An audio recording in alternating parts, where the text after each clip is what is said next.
옆에 사람하고 인사하시기 바랍니다. 당신은 복 있는 사람입니다. 그 고백이 내가 복 있는 사람이라고 여겨질 때 당신은 복 있는 사람입니다. 이렇게 되지 내가 복이 있나 없나 이것이 잘 규명이 안 되면 옆에 사람에게 당신은 복 있는 사람입니다.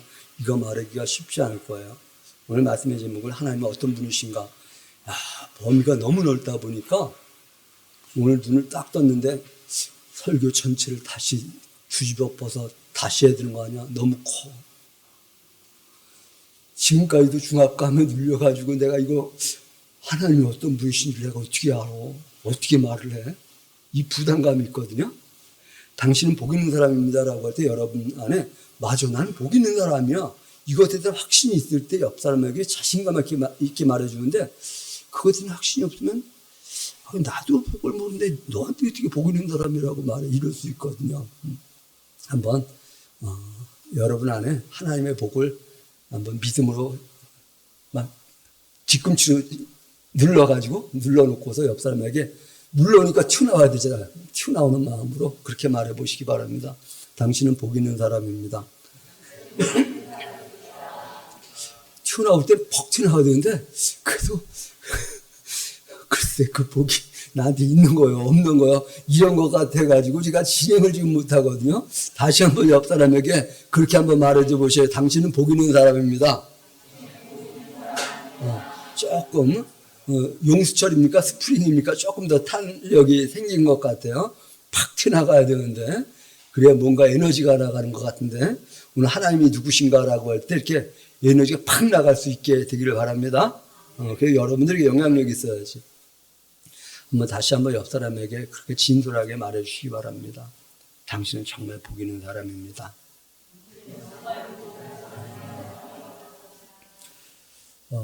이번 주부터 이제 성경 각권별 설교를 한다고 한 2달 전부터 광고를 하다가 이제 시작이 되어지는데,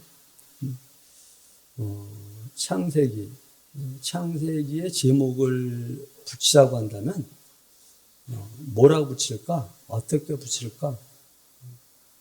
창세기지. 하나님이 천지를 창조하신 이야기지. 또는 그걸 조금 더 넓게 말하면 시작의 책. 무엇을? 두 계보를. 무엇을? 믿음의 조상을. 무엇을? 이스라엘 태동을 시작하게 하는 또는 시작을 알리는 그런 책. 그런데 또 초점을 맞춰야 될 것은 하나님은 구별하시는 하나님이시다.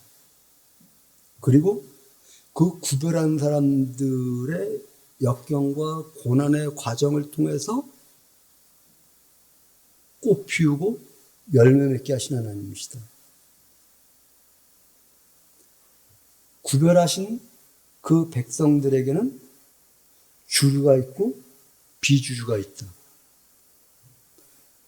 땅에서의 주류와 하나님 앞에서의 주류가 다르다. 하나님 앞에서의 주류가 땅에서 반드시 주류는 아니었다.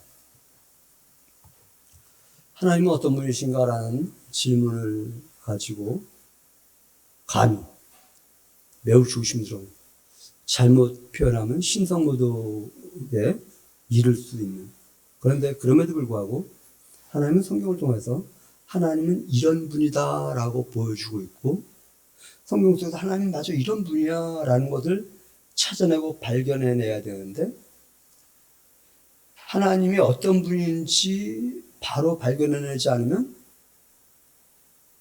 내가 생각하는 하나님을 설정하고 그 하나님을 섬기고 나는 하나님을 섬겼어. 나는 하나님을 믿는 사람이야. 누가 설정한? 내가 설정한.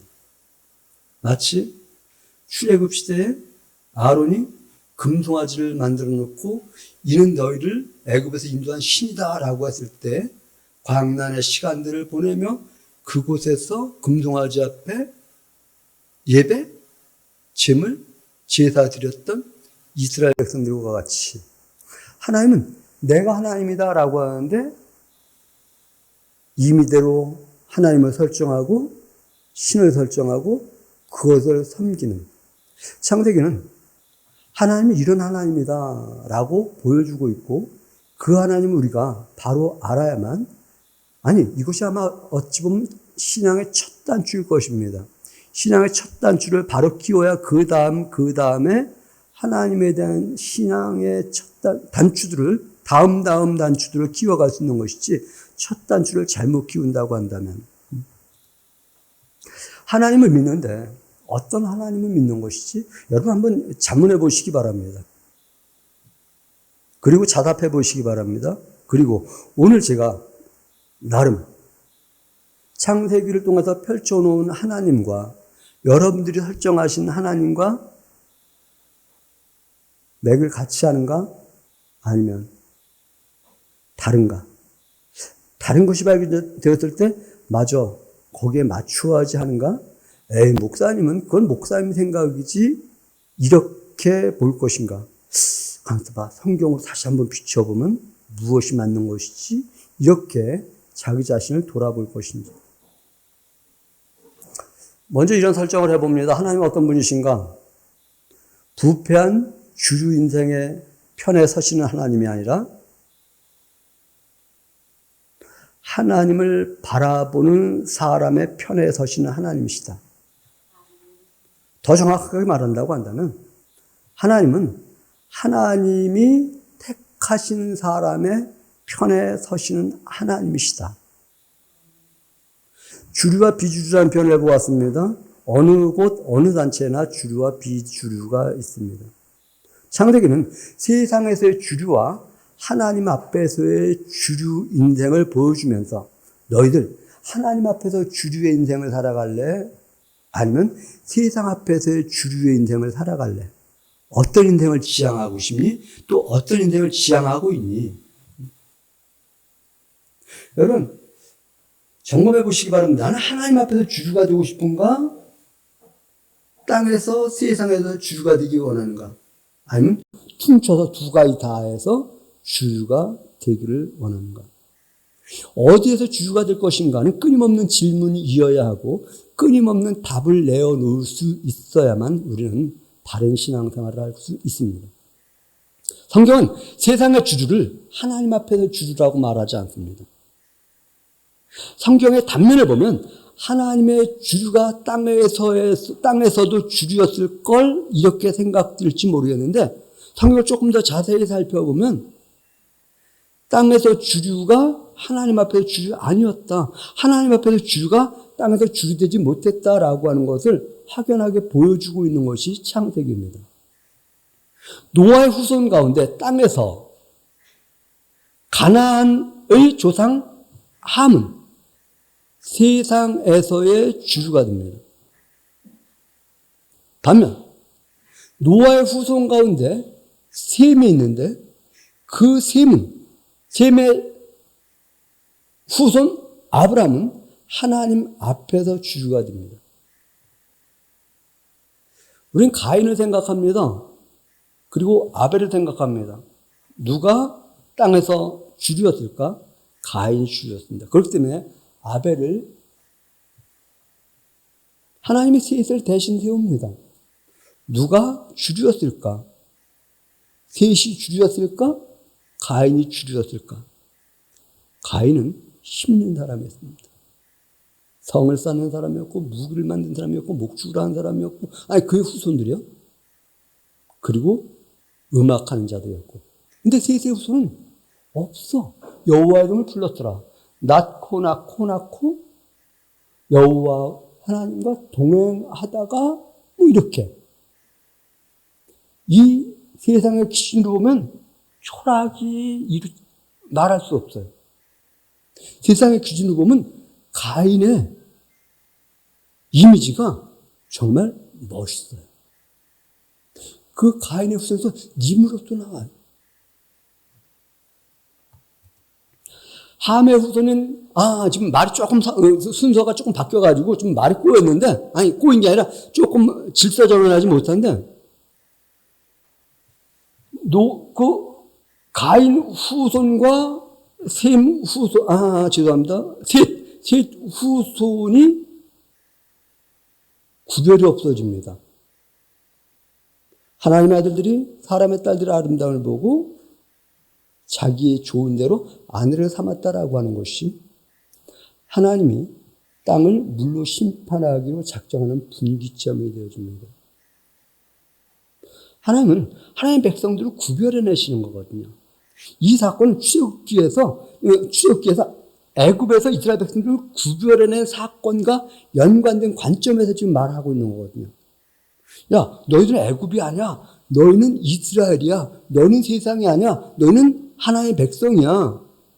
그 관점으로 보면 하나님의 아들들이 세상의 딸들 애굽의 아름다움과 하나 되니 하나님이 심판할 수밖에 없었다라고 말씀하시는 것이죠. 그 이후에 노아를 통해서 셈과 함과 야벳이 나오는데 우리는 피상적으로 이렇게 생각을 합니다. 노아가 술 먹고 대취해가지고 있을 때 함이 이차차차차 했고 막 드러냈고 셈과 야벳은 덮어주었고 그래서 셈에게는 복을 많이 주셨는데 함에게는 종이 될 거라고 저주했어. 고로 셈, 함, 야벳 맞죠? 함의 후손은 별 볼 일 없었을까? 아니요. 성경 자세히 보셔요. 함의 후손이 이 이후에 시날 땅 그곳서 바벨탑을 쌓는데 주역이 돼요. 어찌 보면 셈의 후손들은 그냥 거기서 더불어 살자며 같이 우르르 모여갖고 하다가 안 되겠다. 하나님이 구름과 언어를 흩으심으로 말미암아서 그 함의 후손들이 가나안으로 내려오고요. 그 지경에 내려와서 장악하게 되는데 이 이후에 셈의 후손 아브라함이 그곳에 가는 거예요. 자, 그러면 그곳에서의 실세는 누구였을까? 누가 주류였을까? 아브라함이 아니요. 아브라함은 나그네고요. 거류민이라고 말을 하고 자기 안에 묻을 땅이 없어가지고 그 땅 한 필지 사야만 됐던 사람이고 가뭄이 오니까 애굽으로 내려갔다 가뭄이 오니까 블레셋으로 내려갔다가 아내의 일까지 내 누이 동생이라고 해가지고 2차 여차해서 부끄러운 일을 만나게 되기도 하고 제가 너무 많이 장황하게 늘어놓은 것 같은데요. 하나님이 구별했다 말씀드렸습니다. 이 구별한 것에서 두 계보를 보여준다고 말씀했습니다. 이 두 계보의 시작의 책이라고도 말을 할 수 있습니다. 그런데 이 구별 전에 우리가 오늘 꼭 염두에 두어야 할 것이 있습니다. 빛이 있으라 하시니 빛이 있었더라. 빛이 없으면 구별이 일어나지 않습니다. 태초에 하나님이 천지를 창조하신 자 땅이 혼돈하고 공허함에 흑암이 깊음에 있고 혼돈, 공허 어떤 것도 구별이 없는 상태에 빛이 있으라 하시니 빛이 있었고 하나님이 빛을 낮이라 어둠을 밤이라 칭하시고 저녁이 되며 아침이 되는 첫째 날이니라. 우리 첫째 날 빛을 만들었다고만 피상적으로 생각하는데 조금 더 가면 첫째 날 밤과 낮, 어둠과 빛을 나누어 놓은 사건을 우리가 그냥 넘어간다고 한다면 하나님이 지금 의도하신 빛을 비추어야만 하나님의 주류의 가치, 빛을 비추어야만 하나님이 말씀하신 명령의 가치, 빛을 비추어야만 이거 쭉 더 나아가서 신약까지 오면은 빛을 비추어야만 예수 그리스도를 통한 생명과 구원이 있음을 보게 하십니다.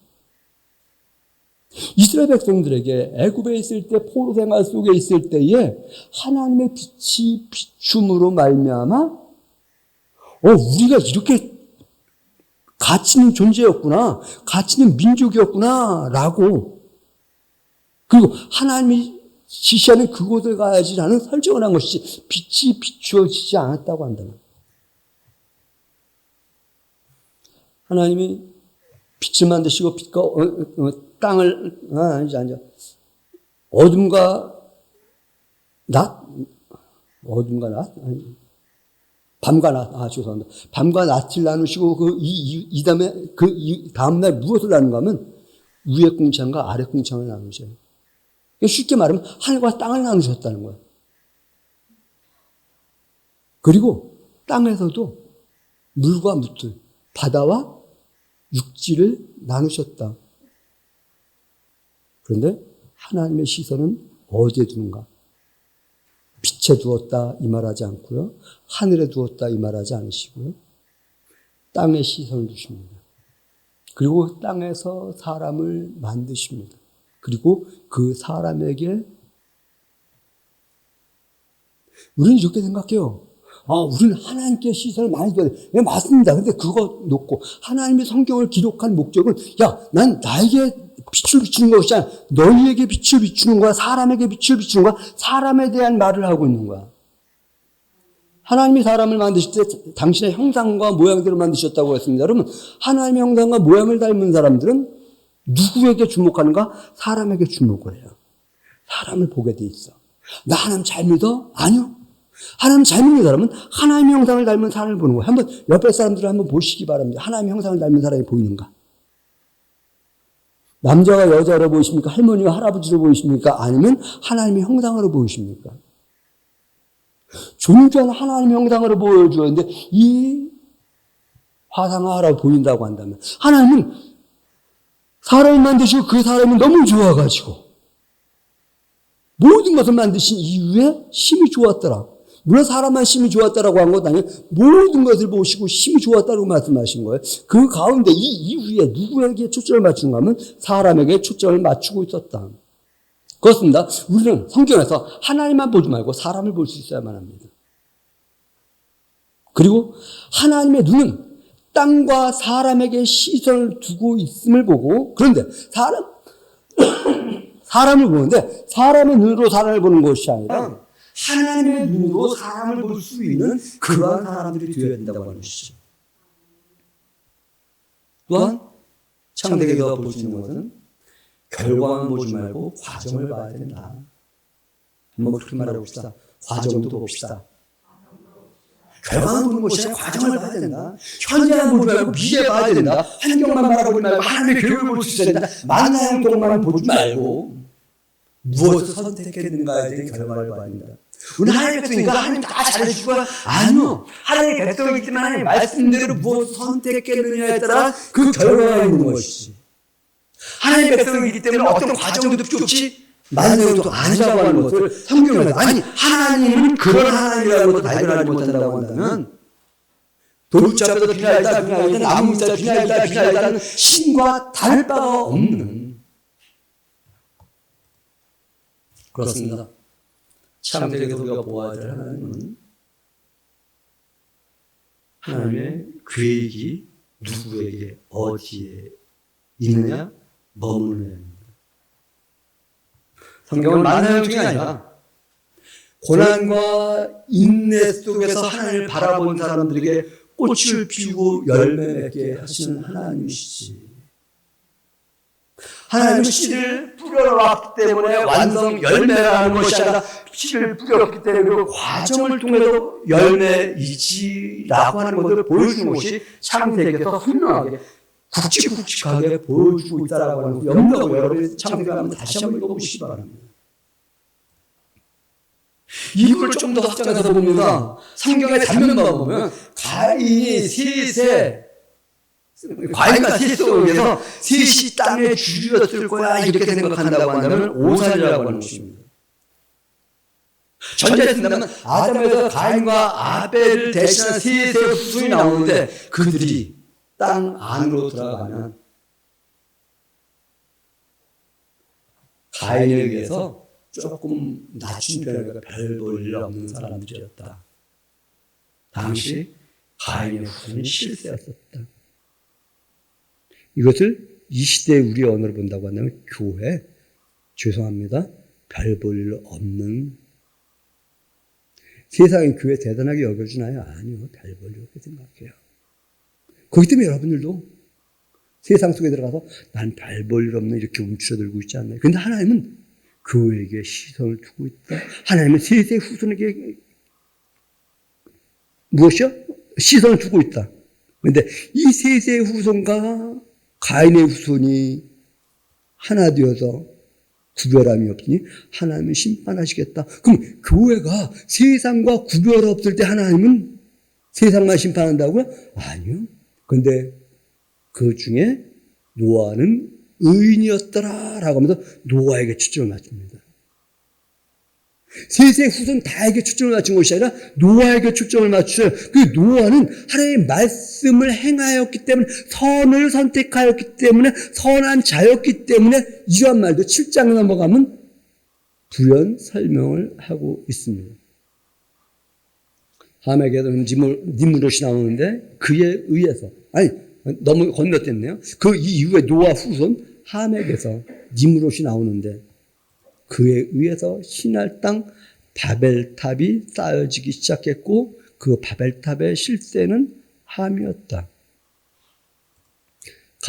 아브라함은 가나안의 나그네였고 이스라엘은 아브라함 이 이후에 또 펼쳐봅니다. 이스마엘과 누구요? 이삭. 누가 땅에서 실세였을까요? 이스마엘이 실세였습니다.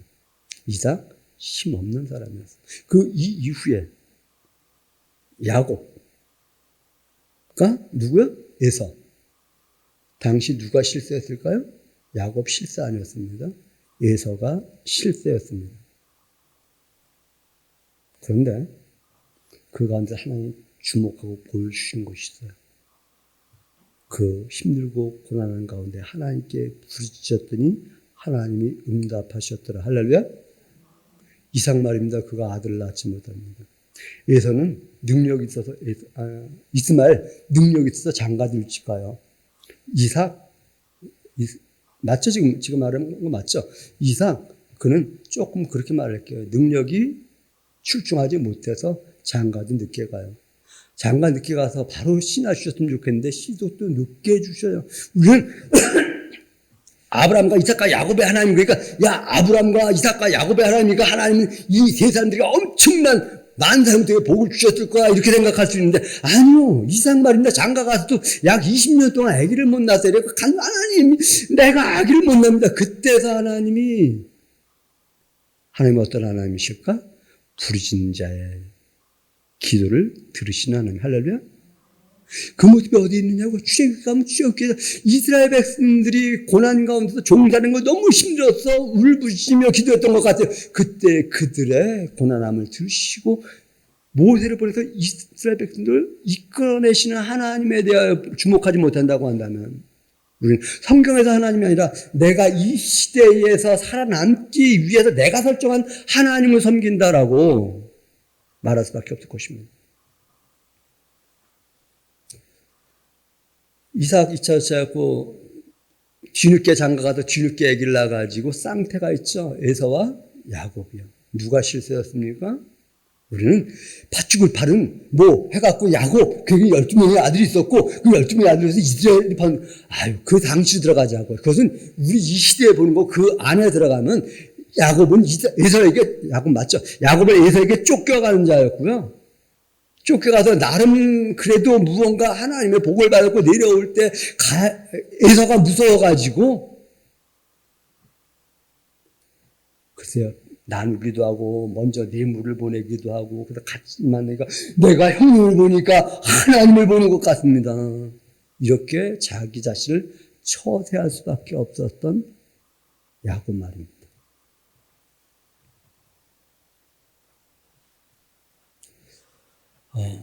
우리는 또한 창세기에서 주목해 보아야 할 것이 있습니다. 하나님의 말씀을 우리는 어떻게 대하는가? 오늘 여러분들이 생각하는 이미지와 좀 다른 각도로 여러분들이 전제하고 있는 이미지와 다른 각도의 이야기를 할지 모르는데 얼마큼 여러분들이 소화해낼 수 있을지 잘 모르겠어요. 하나님은 아담에게, 노아에게, 아브라함에게, 야곱에게 복을 주셨다고 분명히 말씀하셔요. 그리고 복을 주신 후에 하신 명령이 있습니다. 생육하고 번성하라고 하는 명령을 주셨습니다. 그 생육하고 번성하라고 한 명령에 순응했던 낳고 이 부분을 기록하고 있는 것입니다. 하나님은 당신의 뜻을 순종하는 자들을 통해서 일하십니다. 누구를 통해서라고요? 목사를 통해서 하나님이 일하지 않으셔요. 목사든 성도든 10년 믿었던 1년 믿었던 100년 믿었던 순종하는 사람을 통해서 일하신 하나님. 그러면 나는 어떤 직분이 있느냐에 주목하는가? 나는 순종하는 자인가에 순종하는 자라고 하는 것에 주목하고 있는가? 하나님 순종하는 자를 통해서 당신의 일을 이루어 가신 하나님이라고 말씀하셨습니다. 노아는 당대 의인이라고 말씀하셨습니다. 하나님께서 은혜를 베푸셨다고 말씀하십니다. 그런데 7장 1절에 보면 그는 그의 의로움을 보신지라. 무엇이 의일까? 한번 따라해보겠습니다. 순종의 의이다. 무엇에 대한 순종? 하나님에 대한 순종. 다시 말해 하나님을 바라보고 그 뜻대로 살아가는 것이 의다라고 하는 것이죠. 하나님은 아담에게 사명을 맡기셨습니다. 생육하고 번성하라고 말씀하셨습니다. 아담에게 주신 복을 노아와 그 아들들에게 동일하게 생육하고 번성하라고 말씀하십니다. 그런데 이 말씀은 아브라함에게만이 아니라 노아에게만이 아니라 아브라함에게만 아니라 이삭에게만 아니라 야곱에게.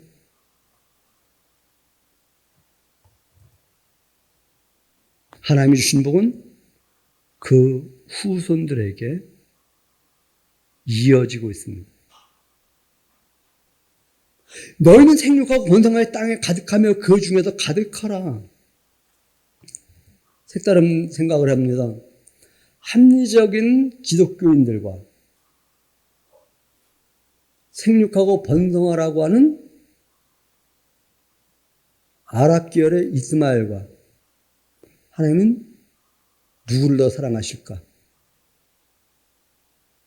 지금 색다른 각도라고 말을 했고 여러분들이 어떻게 얼마큼 소화해낼지 모른다고 전제하면서 이 말씀을 드립니다.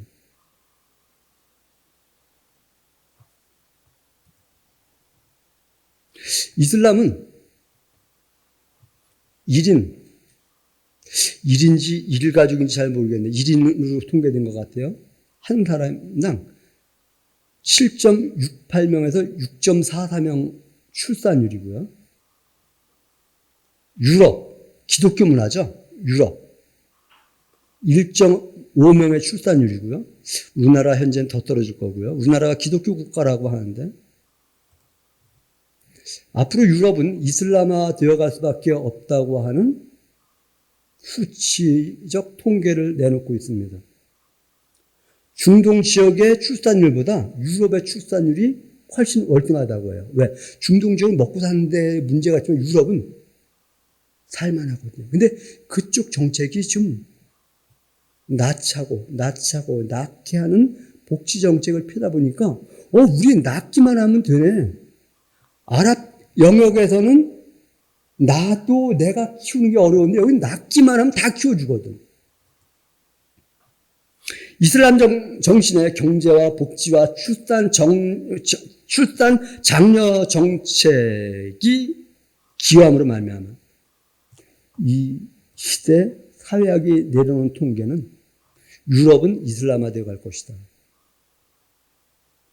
교회는 이슬람 반대 운동에 대한 목소리를 높이는 것이 아니라 하나님 말씀을 따르자라고 하는 것에 목소리를 높여야 합니다. 그렇다고 해서 오해하지 마시기 바랍니다. 하나님의 시선은 거기 있다. 아니요, 지금 그 말씀 드리는 거 아닙니다. 곡해하지 마시기 바랍니다. 하나님의 시선은 가인에게 있다고 말씀하지 않았고 하나님의 시선은 함에게 있다고 말씀하지 않았고 하나님의 시선은 에서에게 있다고 말씀드린 것 아니에요. 당시에 땅의 실세였었고 이 시대에도 향후 100년 안짝의 시대의 실세는 아마도 이슬람이 될 거다. 왜? 그들은 하나님의 생육하고 번성하라고 하는 말씀에 순종하였고 합리적 기독교인들은 상식선에서 지금 우리 애기 낳으면 안 되잖아요. 낳으면 힘들잖아요.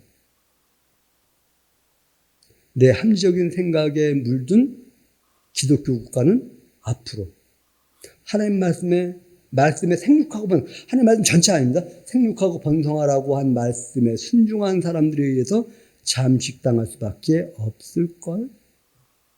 여러분, 우리는 믿음으로 산다고 말을 합니다. 그런데 믿음만이 아닙니다. 믿음만이 아니라 하나님이 우리에게 믿음만 주신 것이 아니라 하나님은 우리에게 이성을 주셨고요. 생각을 주셨고요. 상상력을 주셨고요.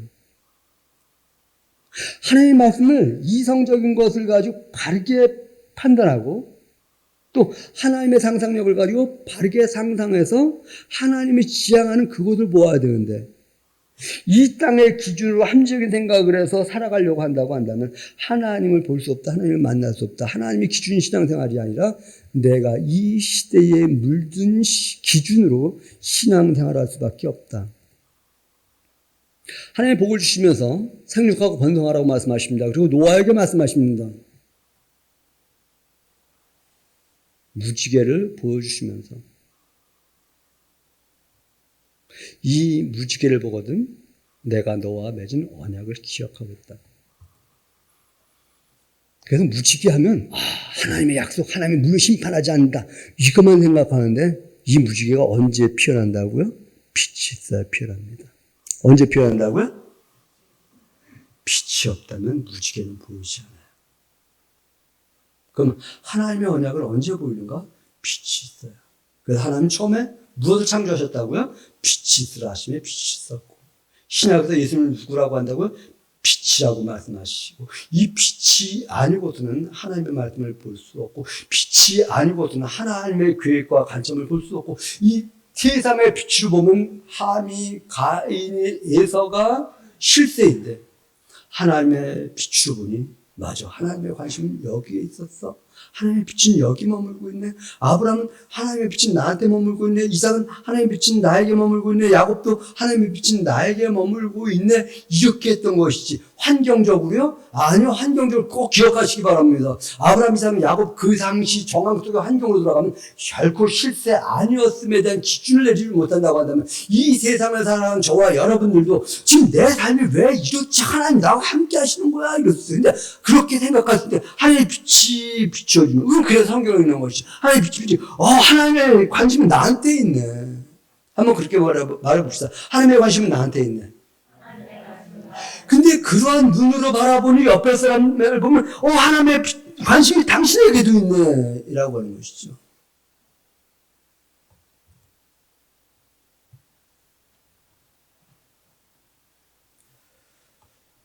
하나님의 빛이 비추어진 사람들은 하나님이 이 말씀을 통해서 하시고자 하는 말씀이 무엇인지를 알 수 있습니다. 아까 전제했습니다. 한 말입니다. 종의 종이 될 거다. 이렇게 말을 하죠. 그리고 셈에게 노아가 복을 빌어주는 장면을 표현해 가고 있죠. 그래서 우리는 이렇게 생각을 해요. 아니, 백인들은 그래서 그렇게 해석을 했다래요. 함의 후손들은 흑인이니까 흑인은 우리가 잡아다가 노예로 삼아도 된다. 그렇게 해석했다는 말도 있어요. 그래서 노예 사냥했었고 노예는 물건이고 매매해도 된다라고 하는 자기들의 논리적 합리화를 시켜갔다고 해요. 그런데 그 말씀하시고자 하는 것일까요? 이런 하나님 아닐까요? 노아를 통해서 보여주신 하나님. 야, 하마, 덮어주는 삶을 살아. 무엇하는 사람이요? 덮어주는. 한번 말해보자. 덮어줍시다. 함과 셈의 차이는 딴 게 아니에요. 덮어주었느냐, 들추어냈느냐는 거예요. 덮어주었느냐, 여러분 주변에 있는 사람들의 흠이 있나요, 없나요?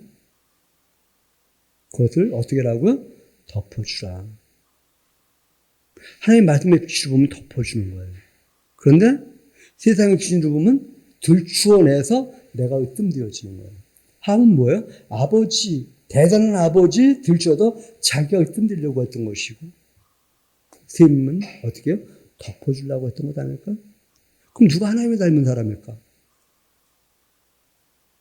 목사가 하나님 닮았을까? 아니요. 덮어주는 사람이 하나님 닮은 사람이다. 한번 그렇게 말해 봅시다. 덮어주는 사람이 하나님 닮은 사람입니다. 하나님 그 말씀하고 싶은 것 아닐까요? 창세기에서 그것을 보지 않냐고 하면 종이 될 거야. 이것만 본다고 한다면 하나님은 그런 하나님? 잘못을 끄집어내신 하나님? 아니요. 우리 주님이 이 땅에 오신 거, 예수님이 이 땅에 오신 것은 죄와 허물을 덮어주기 위해서 오셨지 까발리러 온 것이 아니에요. 죄와 허물을 드러내기 위해서 오셨다고 한다면 가늠하다 현장에서 잡힌 여인을 보고 야 너는 이차자 이럴 텐데 나도 너를 정죄하지 아니하는 이렇게 말합니다. 누가 하나님 닮은 사람인가? 누가 예수님 잘 믿는 사람인가? 덮어주는 사람.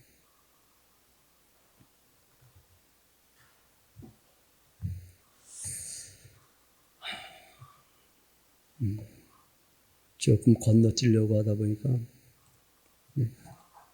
자, 이제 하나님은 누구신가라는 말씀을 하고 있습니다. 하나님 누구신가? 약자는 부르짖고 부르짖을 때 그 부르짖음을 들으시는 하나님을 주목해 보아야만 합니다. 우리는 이렇게 생각합니다. 하나님은 아브라함과 이삭과 야곱의 기도를 들어주셨을 거야 이렇게 생각하는데 아니요. 하나님은 하갈의 기도를 들어주시는 하나님. 다시 말하면 부르짖는 사람의 기도를 들으시는 하나님. 하나님의 시선에서는 하갈은 비주류였어요. 땅의 시선은 하갈의 아들 이스마엘은 주류였어요. 근데 땅에서 주류 되기 전 하갈은 비참한 사람이었어요. 하갈이 누굽니까? 사라의 몸종이었죠. 2차 세차에서 지금 이 당시 언어로는 팔린 거예요. 그래갖고 씨바지 노릇한 거예요. 그랬다가 그 결과가 어떻게 해요? 구박받죠? 구박이 시달려서 도망을 가죠. 그때 그 하갈의 억울함을 하나님이 아시고 야 다시 들어가. 내가 내 아들을 통해서 큰 민족을 이룰 거야 이렇게 말씀하셔요. 하나님은 어떤 하나님이시라고요? 사라의 하나님? 아니요. 부르짖는 자의 하나님. 이 하나님을 보지 못한다고 한다면 우리가 힘들고 어려울 때 하나님을 바라보는 것이 아니라 환경을 바라보면서 원망, 불평합니다. 근데 환경을 바라보면서 원망, 불평하는 것이 아니라 하나님을 바라보는 주님, 지금 나의 이 억울함을 아시지 않습니까? 라고 할 때 그래 내가 너 봤다. 내가 너와 함께 할게. 이렇게 말씀하시 내가 널 통해서 큰 일을 이룰 거라고 하는 이 하나님의 말씀이 들려지는가? 우리 요셉 하면 떠올리는 이미지가 있습니다. 꿈동이요. 그래서 출세 가두를 달린 요셉이요. 아니요. 요셉 비참한 사람입니다. 저는 그렇게 단정합니다. 형들 사이에서 있잖아요. 왕따 당한 인생의 요셉이에요. 왕따 당했기 때문에 팔려가가지고도 그곳에서 억울한 누명을 씁니다. 여러분, 저는, 야, 너 요셉 할래? 시몬 할래면, 저 시몬 삶 살래요. 그러고 싶어요. 여러분 믿음이 좋아서 나 요셉 같은 사람 살래요 이럴지 모르겠지만 너 요셉 같은 사람 살래? 유다 같은 사람 살려면 하나님 저는 유다같이 생기면 살아갈래요. 그냥 평범한 삶 살래요. 요셉같이 참 저는 이런 파도 탈 자신이 없습니다. 이러고 싶을지 몰라요. 요셉이요 보디발의 집에 팔려가서 그의 아내에서 이차에서 누명 쓰고 옥에 들어가잖아요. 옥에 가서 오랜 생활하다가 정말 성실하게 일을 했던 것 같아요. 그럼에도 불구하고 계속 노예 생활을 하죠. 옥살이 하죠. 근데 그보다 꿈풀이를 잘해주잖아요. 야, 이거 요셉은 하나님이 함께 하시면 꿈풀이에서 대단한 사람이야. 여기에 강조하는데 꿈풀이 해주었는데도 불구하고 그 이후에 대접 어떻게 받습니까? 그냥 거기 죄송합니다. 처박혔다고 해갖고 처박혀서 살아요. 한동안. 반짝한 건 잠깐이고요.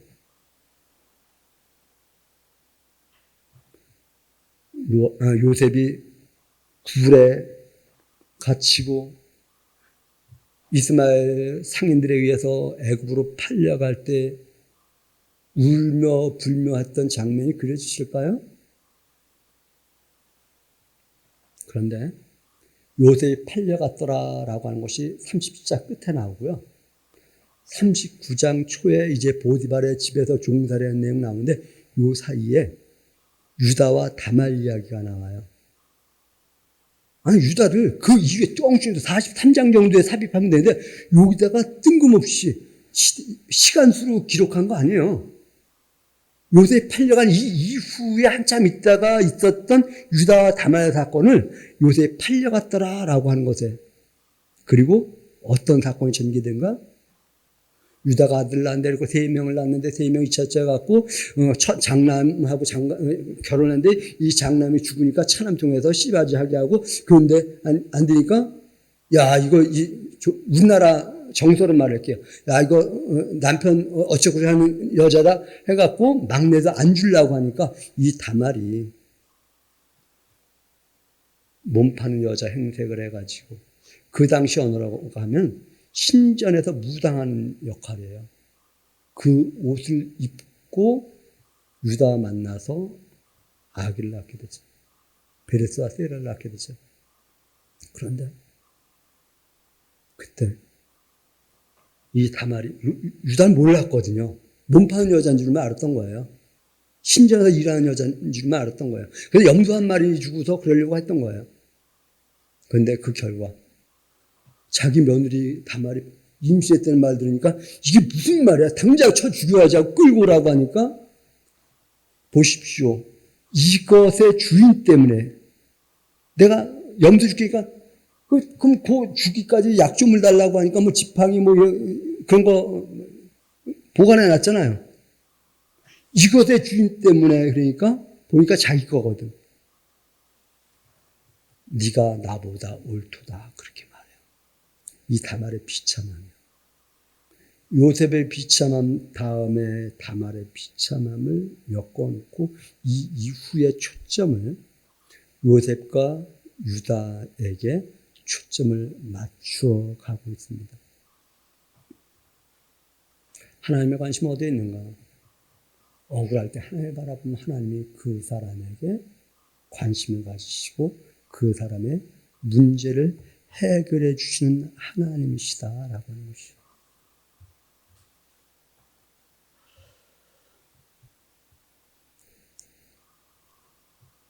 조금 더 연결을 해야 되는데요. 하나님의 관심은, 하나님의 찾으시는 사람은 땅에서 실세가 아니라 땅에서 아웃사이더라 할지라도 하나님을 바라보는 사람에게 하나님의 시선이 머무른다. 그렇기 때문에 그 하나님을 알았던 이스라엘의 후손들은 그렇게 고백을 합니다. 하나님은 겸손한 자를 사랑하시고 교만한 자를 대적하는 하나님이시라. 하나님이 창세기에서 보여주는 것은 하나님이 누구 편에 서시는가 하는 것입니다. 오만한 자의 편에 서지 아니하고 겸손한 자의 편에 서시는 하나님. 오만한 자를 심판하시는 하나님. 가인과 라멕과 가인의 자손 라멕의 오만함을 한번 보시기 바랍니다. 라멕은 그렇게 말해요. 나 건드리면 너희들 다 죽어. 그런 말씀이 어떻습니까? 가인이 범죄한 이 이후에 두려워하니까 하나님이 뭐라 그래요? 널 죽인 자는 내가 7배로, 이렇게 말씀하시죠. 그 말을 그의 후손 라멕이 이렇게 인용해요. 가인을 죽인 자는 7배냐? 나를 해야 하는 자는 77배로다. 이 말은, 야, 죄인 가인을 해야 하면 하나님이 7배로 갚으신다고? 나는 상처 하나만 나에게 냈어. 내가 그를 죽였거든. 나 그렇게 무자비한 인간이야. 근데 나 건드리면 하나님이 너 77배로 갚어. 지금 이런 말하는 거거든요. 그 말씀인가 한번 성경 속에 잘 들어가서 제가 말하는 각도를 한번 보셔야 맞는가 틀리는가. 조심스럽게 이렇게 표현해 봅니다. 하나님이, 세상이 교회를 건드리면 하나님이 너희들 그냥 안 둬.